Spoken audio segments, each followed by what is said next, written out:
இன்றைக்கு நாம் சகரியா தீர்க்க தரிசன புஸ்தகத்தின் 13ஆம் அதிகாரத்தை தியானிப்போம். ஆண்டவருக்கே மகிமையும் கனமும் ஸ்தோத்திரமும் உண்டாவதாக. இந்த அதிகாரம் இயேசு கிறிஸ்துவின் 2ஆம் வருகைக்கு முன்னதாக எருசலேமில் நிகழும் ஒரு சம்பவமாகும். இந்த அதிகாரம் 12வது அதிகாரத்தின் தொடர்ச்சியாகும். யூதர்கள் தங்கள் தவற்றை உணர்ந்து புலம்பி அழுது மேசியாவை இரட்சகராக ஏற்றுக்கொண்டு தங்கள் பாவங்கள் கழுவப்பட அவருடைய வருகையை எதிர்நோக்கி இருக்கின்றார்கள். அந்நாளிலே பாவத்தையும் அழுக்கையும் நீக்க தாவீதின் குடும்பத்தாருக்கும் எருசலேமின் குடிகளுக்கும் திறக்கப்பட்ட ஒரு ஊற்று உண்டாயிருக்கும். இயேசு கிறிஸ்துவே அந்த ஜீவ ஊற்று. அந்நாளிலே நான் விக்கிரகங்களின் பேரும் தேசத்தில் இராதபடிக்கு அழிப்பேன். அவைகள் இனி நினைக்கப்படுவதில்லை.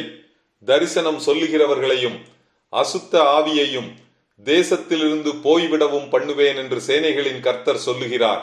அதாவது உபத்திரவ காலத்தின் போது அந்தி கிறிஸ்துவினால் எருசலேம் தேவாலயத்தில் ஸ்தாபிக்கப்பட்ட பாழாக்கும் அருவருப்பு என்று தானியேல் தீர்க்கதரிசியினால் அழைக்கப்படும் சொரூபம் அழிக்கப்படும். வெளிப்படுத்தின விசேஷம் 16ஆம் அதிகாரம் 10ஆம் வசனத்தை ஒப்பிட்டு பார்க்கவும்.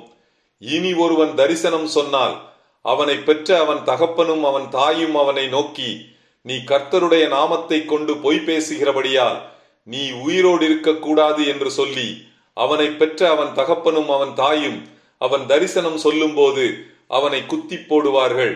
அதாவது உபத்திரவ காலத்தின் போது அந்தி கிறிஸ்துவுக்கு ஆதரவாக எழும்பும் கள்ள தீர்க்கதரிசியின் கூட்டத்தார் இஸ்ரவேல் ஜனங்களால் குத்தி கொலை செய்யப்படுவார்கள். வெளிப்படுத்தின விசேஷம் 16ஆம் அதிகாரம் 10ஆம் வசனத்தையும் மத்தேயு 24ஆம் அதிகாரம் 11வது வசனத்தையும் ஒப்பிட்டு பார்க்கவும். அந்நாளிலே தரிசனம் சொல்லுகிற அவனவன் தான் சொன்ன தரிசனத்தினால் வெட்கப்பட்டு பொய் சொல்லும்படிக்கு இனி மயிர் போர்வையை போர்த்து கொள்ளாமல், நான் தரிசனம் சொல்லுகிறவன் அல்ல, நான் நிலத்தை பயிரிடுகிறவன், என் சிறு வயது முதல் ஒருவன் என்னை வேலை கொண்டான் என்பான். அப்பொழுது ஒருவன் அவனை நோக்கி, உன் கைகளில் இருக்கிற இந்த வடுக்கள் ஏதென்று கேட்டால், என் சிநேகிதரின் வீட்டிலே காயப்பட்டதினால் உண்டானவைகள் என்பான். அதாவது கள்ள தீர்க்கதரிசிகள் இஸ்ரவேல் தேசத்திலிருந்து அழிக்கப்படுவார்கள்.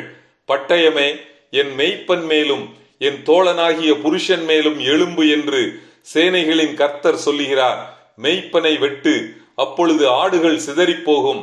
ஆனாலும் என் கரத்தை சிறுவர் மேல் திரும்ப வைப்பேன். இயேசு கிறிஸ்து இதே வசனத்தை மத்தேயு 26ஆம் அதிகாரம் 31ஆம் வசனத்தில் பயன்படுத்துகிறார். இஸ்ரவேல் தேசமெங்கும் சம்பவிக்கும் காரியம் என்னவென்றால், அதில் இருக்கிற 2 பங்கு மனுஷர் அந்தி கிறிஸ்துவினால் சங்கரிக்கப்பட்டு மாண்டு போவார்கள். 3ஆம் பங்கோ அதில் மீதியாயிருக்கும். அதாவது மீதியான இஸ்ரவேல் ஜனமோ ரட்சிக்கப்படுவார்கள். அந்த 3ஆம் பங்கை நான் அக்கினிக்கு உட்பட பண்ணி, வெள்ளியை உருக்குகிறது போல அவர்களை உருக்கி, பொன்னை புடமிடுகிறது போல அவர்களை புடமிடுவேன். அவர்கள் என் நாமத்தை தொழுது கொள்ளுவார்கள். நான் அவர்கள் விண்ணப்பத்தை கேட்பேன். இது என் ஜனம் என்று நான் சொல்லுவேன். கர்த்தர் என் தேவன் என்று அவர்கள் சொல்லுவார்கள். இத்துடன் சகரியா 13ஆம் அதிகாரம் முடிவடைகிறது. கர்த்தர் தாமே நம் எல்லோரையும் ஆசீர்வதிப்பாராக. ஆமேன்.